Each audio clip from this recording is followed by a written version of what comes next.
Hello everyone, welcome back to our channel Bangla শিক্ষা কেন্দ্র। আজকে আবারও একটি ক্লাস নিয়ে হাজির হলাম তোমাদের জন্য। তো মাধ্যমিক প্রশ্ন বিচিত্রা বইয়ের প্র্যাকটিস সেট 3-র পেজ নম্বর 165 যে প্র্যাকটিস সেটটি আছে, বর্ধমান হরিসভা হিন্দু গার্ল হাই স্কুলের ফিজিক্যাল সায়েন্সের যে সমস্ত প্রশ্ন উত্তর আছে গ্রুপ এ, বি এবং সি এবং ডি, এই প্রশ্ন উত্তরগুলি আলোচনা করব। ধৈর্য সহকারে পুরো ক্লাসটি দেখতে থাকবে। এছাড়াও যারা প্র্যাকটিস সেট 1 এবং 2 যারা দেখোনি, তারা প্লেলিস্ট থেকে এই ভিডিওগুলি দেখে নেবে। দেখে নেওয়ার পর প্র্যাকটিস সেট 3 দেখবে। তো প্রথম যে কোশ্চেনগুলো আছে সেটা হচ্ছে এমসিকিউ টাইপ কোশ্চেন।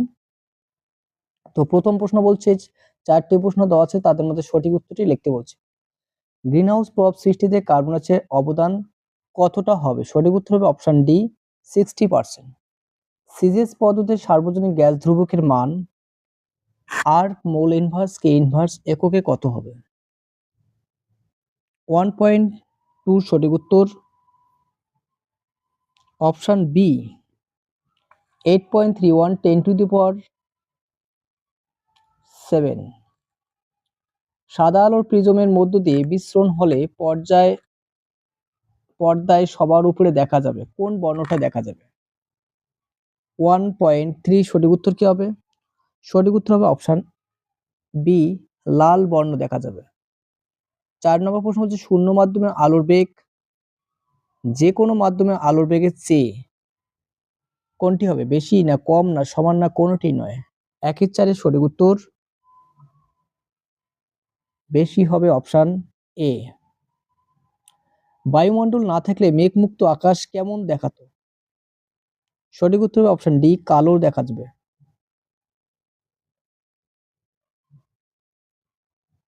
কি বলছে কোশ্চেনটি?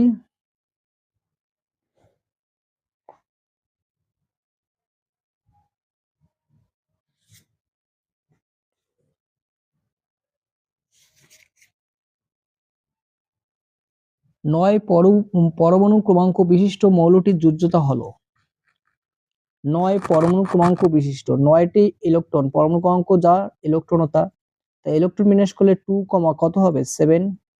এই লাস্ট কক্ষটি পূর্ণ হতে আরো একটি ইলেকট্রন লাগবে, তার মানে এর যোজ্যতা হবে 1।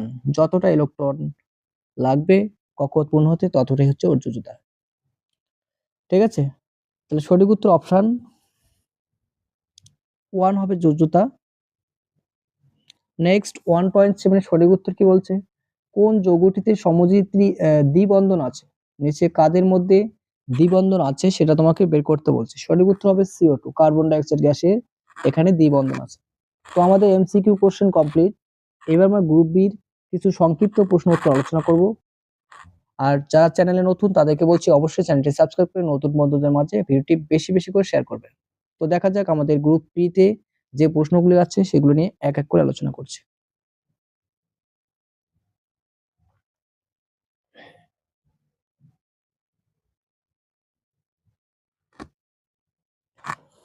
তো আমাদের সংক্ষিপ্ত প্রশ্ন হতে প্রথম প্রশ্ন বলছে মিথেন হাইড্রেট কোন ভৌত অবস্থা আছে?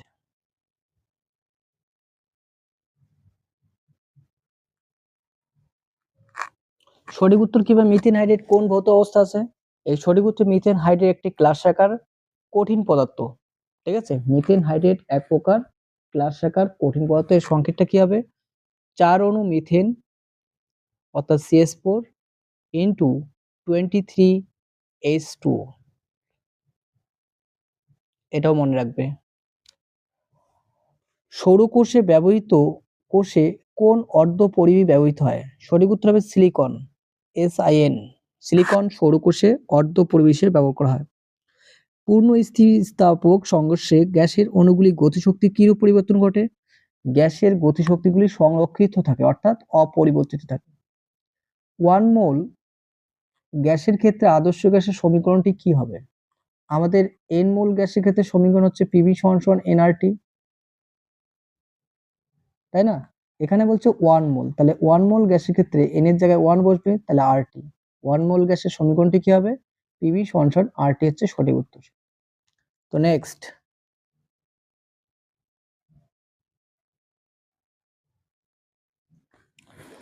একটি আদর্শ গ্যাসের অণুগুলির মোট গতিশক্তির পরিমাণ কত? সঠিক উত্তর হবে 0। ক্ষুদ্র উন্মেদযুক্ত গলীয় দর্পণের বক্রতা ব্যাসার্ধ 40 সেমি হলে দর্পণটির ফোকাস দৈর্ঘ্য কত হবে? ঠিক আছে, ফোকাস দৈর্ঘ্য কত হবে সেটা তোমাকে বের করতে বলছে। তো আমাদের সূত্র কি? R equal to 2F, 2F focus দৈর্ঘ্য বের করতে বলছে, তাহলে F equal to কি হবে? R/2। R এর মান কত দেওয়া আছে? বক্রতা ব্যাসার্ধ 40, তাহলে 40/2, 2 দিয়ে কাটাকাটি করো 20, তাহলে ফোকাস দৈর্ঘ্য হবে 20, অর্থাৎ 20 centimetre is the correct answer. ঠিক আছে, তো নেক্সট কোশ্চেন।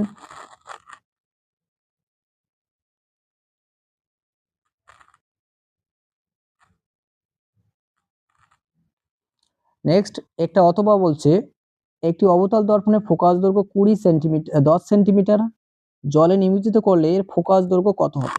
একটি অবতল দর্পণের ফোকাস দৈর্ঘ্য 10 সেন্টিমিটার হলে জলে যদি নিমজ্জিত করা হয় এর ফোকাস দৈর্ঘ্য কি হবে? মনে রাখবে, জলে নিমজ্জিত করলে এর ফোকাস দৈর্ঘ্যের কোনো পরিবর্তন হবে না, অর্থাৎ অপরিবর্তিত থাকবে। তাহলে সঠিক উত্তর কি হবে? ফোকাস দৈর্ঘ্য এখানে লিখবে অপরিবর্তিত থাকে। ঠিক আছে, অপরিবর্তিত থাকে, এটাই হচ্ছে সঠিক উত্তর। নেক্সট, অপরিবর্তিত থাকবে। দন্ত চিকিৎসকরা কি ধরনের দর্পণ ব্যবহার করেন? এই সঠিক উত্তর হচ্ছে অবতল দর্পণ ব্যবহার করেন। একটি প্রিজমের কয়টি তল থাকে? সঠিক উত্তর 5টি তল থাকে। এলআই এফ এর মধ্যে কোনটির পারমিক ব্যাসার্ধ কম?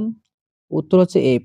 মনে রাখবে, কোনো পর্যায়ে বাম থেকে ডান দিকে গেলে বাম থেকে ডান দিকে যদি যাই আকার বা ব্যাসার্ধ কমতে থাকে, তাহলে সেই দিক থেকে ডান দিকে অবস্থিত ফ্লোরিন, তাই ফ্লোরিন হচ্ছে ব্যাসার্ধ কম হবে। নাইট্রোজেন অণুতে কয়টি নিঃসঙ্গ ইলেকট্রন জোড় আছে? উত্তর হচ্ছে 1 জোড়া। হাইড্রোজেন ক্লোরাইড অণুতে কোন ধরনের রাসায়নিক বন্ধন বর্তমান? উত্তর হচ্ছে সমযোজী বন্ধন বর্তমান। তো আমাদের এসিকিউ কোশ্চেন সংক্ষিপ্ত প্রশ্ন উত্তর শেষ। এবার আমরা গ্রুপ সিতে যে কোশ্চেনগুলি আছে সেগুলি এক এক করে আলোচনা করব।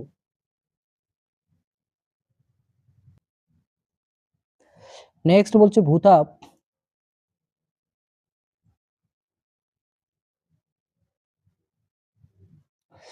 ভূতাপ শক্তি ব্যবহারের দুটি সুবিধা লেখো। ভূতাপ শক্তি ব্যবহারের সুবিধা কি হবে? ভূতাপ শক্তি হচ্ছে পরিবেশের উপর কোনো ক্ষতিকারক প্রভাব ফেলে না। 2 বলতে পারি ভূতাপ শক্তি উৎপাদন কেন্দ্রগুলিতে কোনো জ্বালানির দহন ঘটায় না। এতে কি হয়? গ্রিনহাউস গ্যাস নিঃসরণ মাত্রা নগণ্য হয়। এগুলো লিখলেই হবে। আর নাইট্রোজেন, অক্সিজেন গ্রিনহাউস গ্যাস নয় কেন? কারণ এরা অবলেহিত রশ্মি শোষণ করে না, অর্থাৎ অবলেহিত রশ্মি বলতে আইআর রশ্মিকে এরা শোষণ করে না, তাই নাইট্রোজেন, অক্সিজেন গ্রিনহাউস গ্যাস নয়। কি বলছে? বয়লের সূত্রের পিভি ড্যাশ পি লেখচিত্রটি অঙ্কন করতে বলছে এবং প্রকৃতি উল্লেখ করতে বলছে। তো বয়লের সূত্রের ক্ষেত্রে আমরা পিভি আর লেখচিত্রটা আমরা অঙ্কন করব। কি হবে দেখো, এটা যদি আমাদের অ্যাক্সিস হয়, এটা এক্স অ্যাক্সিস, এটা ওয়াই অ্যাক্সিস। আমরা গ্যাসের চাপকে নেব ভুজ, গ্যাসের চাপকে আমরা ভুজ ধরবো, আর কোটি ধরবো চাপ আয়তনকে পিভি। এই ধরে যদি আঁকি তাহলে আমাদের এক্স অক্ষের সমান্তরাল একটা সরলরেখা পাবো।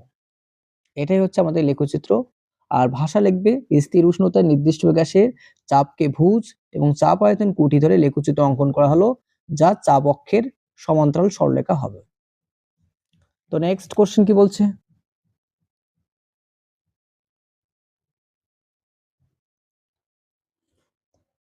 লঘু থেকে ঘন থেকে লঘু মাধ্যমে প্রতিসরণ চ্যুতি কোণের রাশিমালা নির্ণয় করে ধরে নাও আপাতন কোণ এবং প্রতিসরণ কোণ এত। এক্ষেত্রে আপাতন কোণটা কি হবে? Delta equal to r minus i, তোমাকে এটা প্রতিষ্ঠা করতে হবে। এটা পড়ে নেবে টেক্সট বই থেকে। ফাঁপা প্রিজমে আলোর বিচ্ছুরণ হবে কি? যুক্তি দাও, এটা নোট থেকে পড়ে নেবে।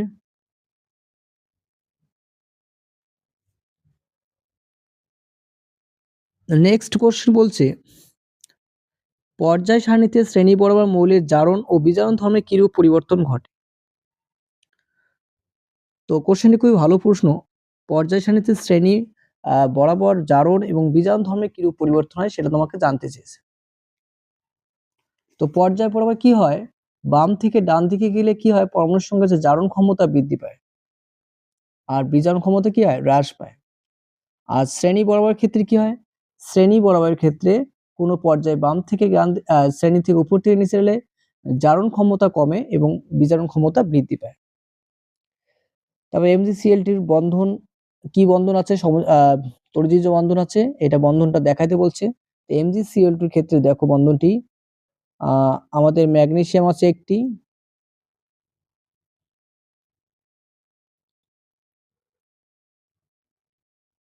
আর ক্লোরিন আছে দুই দিকে দুইটা থাকবে। ক্লোরিনের সর্বশেষ কক্ষে 7টি ইলেকট্রন থাকে, আর ম্যাগনেসিয়াম দুটা ইলেকট্রন দুই দিকে থাকবে। ম্যাগনেসিয়াম কি করবে, এই ইলেকট্রনটা এঁকে দিয়ে দেবে ক্লোরিনকে, আর এই ইলেকট্রনটা এঁকে দিয়ে দেবে।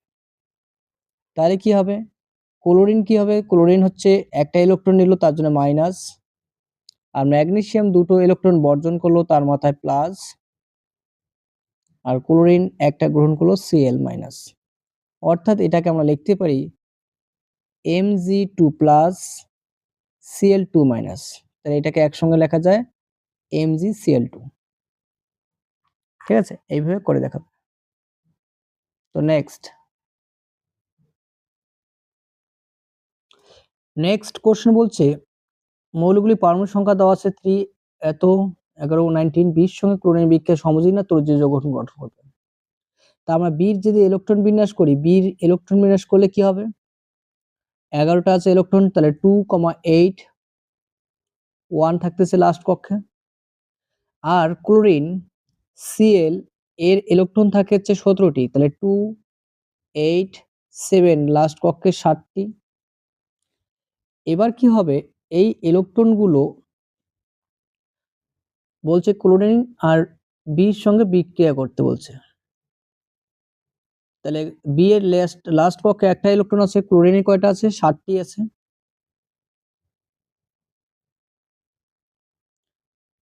বি কি করবে, একটি ইলেকট্রন বর্জন করে Cl কে দেবে, তাহলে হচ্ছে বি প্লাস হবে, বি একটা ইলেকট্রন বর্জন করলো, আর Cl কি হবে, একটা ইলেকট্রন গ্রহণ করবে, তাহলে মাইনাস, তাহলে BCl2 উৎপন্ন হবে।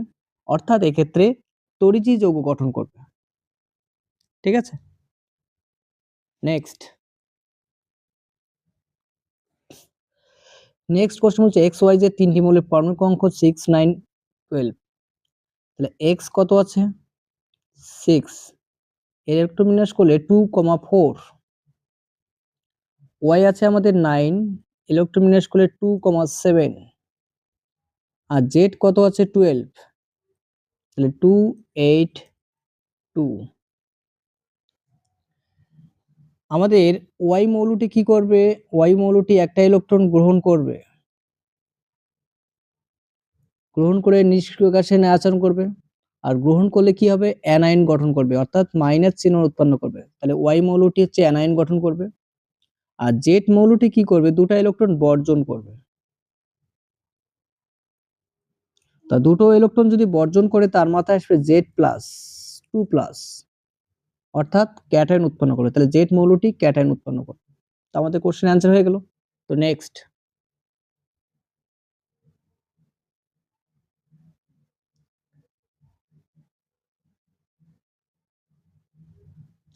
কোশ্চেন বলছে পরম শূন্য উষ্ণতা কাকে বলে। অর্থাৎ যে উষ্ণতায় কোনো আদর্শ গ্যাসের আয়তন শূন্য হয়ে যায় তাকে পরম শূন্য উষ্ণতা বলা হয়। তো বলছে চার্লসের সূত্র থেকে পরম শূন্য উষ্ণতার মান নির্ণয় করো। চার্লসের সূত্রটা কি, আমাদের চার্লসের সূত্রটা হচ্ছে ভিটি ইকুয়াল V0 1 প্লাস T/273। এটা হচ্ছে চার্লসের সূত্র। তো চার্লসের সূত্র উষ্ণতায় পরম শূন্য উষ্ণতা মান নির্ণয় করতে বলছে। তাহলে চার্লসের সূত্রে পরম শূন্য উষ্ণতা অর্থাৎ ভিটির মান কি হয়, 0 হয়। তাহলে V0 1 প্লাস T/273। আমি যদি V0 কে যদি V0 দিয়ে ভাগ করি তাহলে থাকতেছে আমাদের এখানে 1 প্লাস T/273, ভাগ করলে ভাগফল 0, তাহলে 1 প্লাস T/273 থাকতেছে। তাহলে এখান থেকে আমি পাবো কি, পাবো হচ্ছে 1টাকে বাম দিকে আনলাম মাইনাস হবে, তাহলে T বাই কত 273, কোনাকুনি গুণ করে দাও, টি ইকুয়াল -273। এটাই হচ্ছে আমাদের পরম শূন্য উষ্ণতার মান চার্লসের সূত্র থেকে। তো নেক্সট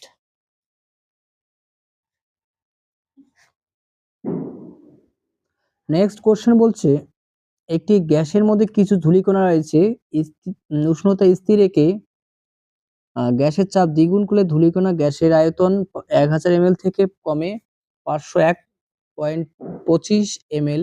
ধূলিকণার সামগ্রিক আয়তন কত? যেহেতু এখানে স্থির উষ্ণতার কথা বলছে, তার মানে আমাদের বয়লের সূত্র অ্যাপ্লাই করব। এক্ষেত্রে কি হবে, এক্ষেত্রে আমাকে ধরে নিতে হবে ধূলিকণা সহ মোট আয়তনটা কত সেটা আগে ধরতে হবে। তো এক্ষেত্রে আমরা বয়লের সূত্র অ্যাপ্লাই করব। বয়লের সূত্রটি কি? বয়লের সূত্র হচ্ছে P1V1 সমান P2 V2। এটা হচ্ছে আমাদের বয়লের সূত্র। এই সূত্র যদি আমরা অ্যাপ্লাই করি তাহলে ধূলিকণা সহ মোট আয়তন কত? 1 ml ধরে নাও। ধূলিকণা সহ আয়তন আমরা ধরে নিলাম x। তাহলে গ্যাসের প্রাথমিক আয়তন তাহলে কত হবে? P1 sorry V1। V1 হবে 1000 - x, আর V2 কত হবে? V2 তাহলে 501.25 - x, তাই না? আর চাপ কি বলছে? চাপ বলছে প্রাথমিক চাপ যা হবে অন্তিম চাপের দ্বিগুণ হবে।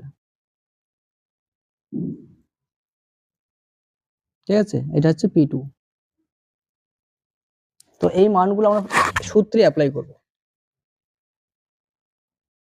তো এই মানগুলো সূত্রে বসে দাও। তাহলে P1 ব্র্যাকেটে থাকতে হচ্ছে 1000 - x ইকুয়াল 2P1 ব্র্যাকেটে থাকবে 501.25 - x। এই P1 কেটে দাও, তাহলে থাকতেছে কি 1000 x ইকুয়াল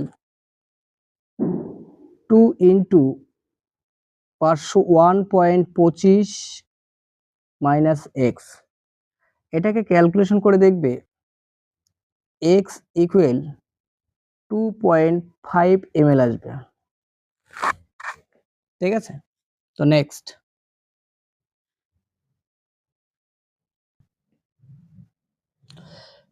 কোশ্চেন বলছে একটি উত্তল লেন্সের ফোকাস দৈর্ঘ্য 10 সেন্টিমিটার, লেন্সটির সামনে 20 সেন্টিমিটার 2 সেমি উচ্চতা বস্তু আছে, প্রতিবিম্বটির উচ্চতা ও প্রকৃতি উল্লেখ করতে বলছে। খুব সুন্দর একটি প্রশ্ন। তো দেখে নাও কিভাবে সলিউশন করতে হয়। আমরা যদি লেন্সটির ছবি আর্ট করি তাহলে বিষয়টা কি দাঁড়ায়? ধরলাম এটা একটা উত্তল লেন্স, এটা একটা ফোকাস দৈর্ঘ্য 10 সেন্টিমিটার, বস্তুটিকে দ্বিগুণ ফোকাস করলে 20 হবে এখানে। এবার এখান থেকে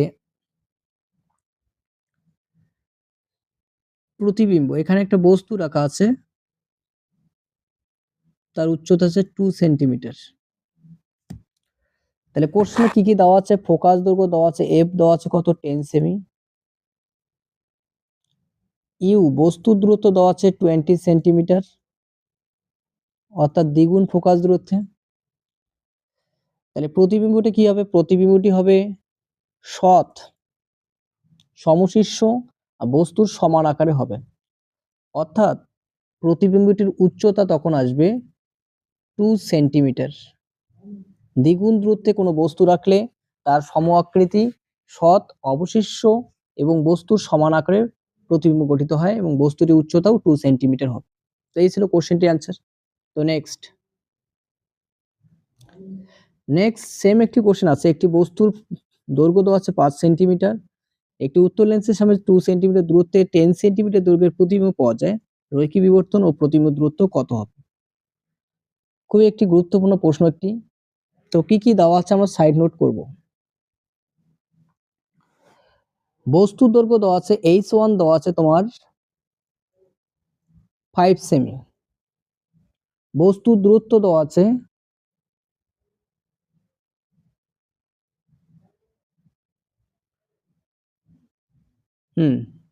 তাহলে আমরা এখান থেকে কি করব, রৈখিক বিবর্তন বের করব। এম বের করতে গেলে আমাকে কি লাগে, প্রতিবিম্ব দৈর্ঘ্য বাই বস্তুর দৈর্ঘ্য। প্রতিবিম্ব দৈর্ঘ্য দেওয়া আছে 10 সেন্টিমিটার আর বস্তুর দৈর্ঘ্য দেওয়া আছে 5 সেন্টিমিটার। তাহলে 10/5, এটাকে কাটাকাটি করলে কত হচ্ছে 2। এই 2 পেলাম হচ্ছে রৈখিক বিবর্তনের মান। এবার রৈখিক বিবর্তনের মান যেই পেলাম, আমরা প্রতিবিম্ব দূরত্ব পাবো। প্রতিবিম্ব দূরত্ব সূত্র কি, এম সমান সমান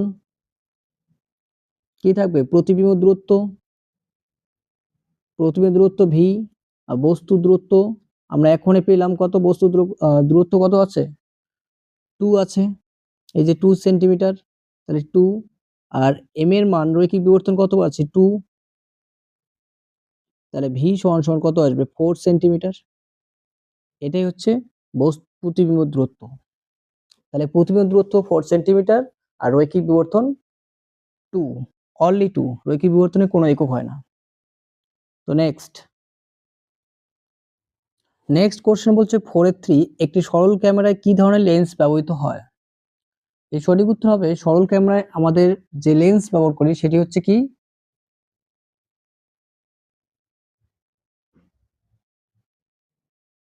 উত্তল লেন্স ব্যবহার করা হয়, ঠিক আছে।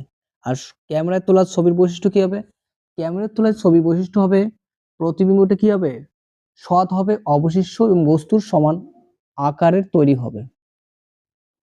নেক্সট আরেকটি কোশ্চেন আছে, এটাই আমাদের লাস্ট। কোন মূলের পরমাণু 17টি ইলেকট্রন 18টি নিউট্রন আছে। কণাটির সংখ্যা দ্বারা মেন্ডেলিফের পর্যায় সারণীতে অবস্থান নির্ণয় করো। মৌলটি পর্যায় সারণীতে কোন পর্যায়ে কোন শ্রেণীতে অবস্থিত। খুব ভালো একটি প্রশ্ন, তো দেখে নাও সলিউশনটি। তো 17টি ইলেকট্রন 18টি নিউট্রন আছে, আমাদের ইলেকট্রন নিয়ে হচ্ছে কথা। ইলেকট্রন বিন্যাস করব 2 8 7, লাস্ট কক্ষে 7টি। কক্ষপথ কয়টা আছে 3টা, যতটা কক্ষপথ থাকে ততটা হচ্ছে পর্যায় সংখ্যা, তাহলে তৃতীয় পর্যায়। আর 17 নং শ্রেণীতে অবস্থিত। তাহলে কোন কণার সংখ্যা দ্বারা মেন্ডেলের পর্যায় সারণীর অবস্থান নির্ণয় করতে বলছে, তাহলে কণাটির তৃতীয় পর্যায় 17 নং শ্রেণীতে অবস্থিত। মৌলটি মেন্ডেলের পর্যায় সারণীতে কোন পর্যায়ে, তার মানে তৃতীয় পর্যায়। আর 7টি আছে ইলেকট্রন শেষ কক্ষে, তার মানে 17। 10+ শেষে যদি 1 থেকে 2 হয় তাহলে হচ্ছে সেই দুটো শ্রেণীবিভক্ত 3-এর বেশি হলে তাহলে 10+ যোগ করে নিতে হয়, তাহলে তৃতীয় পর্যায়ে 17 নং শ্রেণীতে মৌলটি অবস্থিত। তো এই ছিল আজকের ক্লাসটি ভালো লাগে অবশ্যই লাইক করবে এবং চ্যানেলে কেউ নতুন হতে অবশ্যই চ্যানেলটি সাবস্ক্রাইব করবে, নতুন বন্ধুদের মাঝে ক্লাসটি বেশি বেশি করে শেয়ার করবে। দেখা হচ্ছে পরবর্তী সেটে, নতুন একটি সেট নিয়ে আলোচনা করব, ঠিক আছে। তো টাটা বাই বাই, দেখা হচ্ছে পরবর্তী ক্লাসে।